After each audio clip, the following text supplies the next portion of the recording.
বেকার থেকে বুঝলাম আয়না করলে অসহ্য লাগে।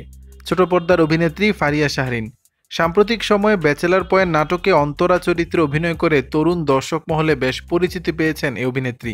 তার অনুভূতির কথা ভাগাভাগি করেন ভক্ত অনুরাগীদের মাঝে।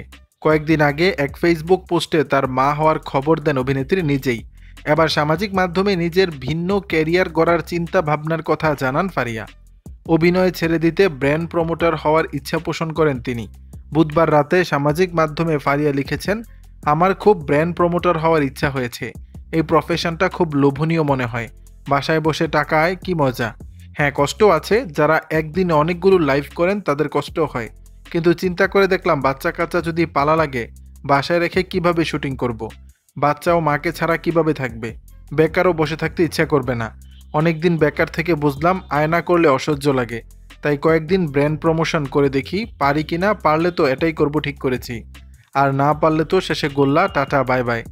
এর আগেও এই অভিনেত্রী বলেছিলেন ক্যারিয়ারের সঙ্গে ব্যক্তিগত জীবন এগিয়ে নিতে হবে। ক্যারিয়ারের জন্য সন্তান না নিয়ে ক্যারিয়ারের পেছনে ছুটলে শেষ বয়সে হতাশাগ্রস্ত হয়ে যেতে হবে। আমি তেমন জীবন চাই না। উল্লেখ্য, 2007 সালে এক সুপারস্টার প্রতিযোগিতায় প্রথম রানার আপ হন ফারিয়া শাহরিন। কথা দিলাম বিজ্ঞাপন চিত্র করে আলোচিত হয়েছিলেন সে সময়। দর্শক, বিষয়টি নিয়ে আপনাদের মতামত জানাবেন নিচের কমেন্ট বক্সে।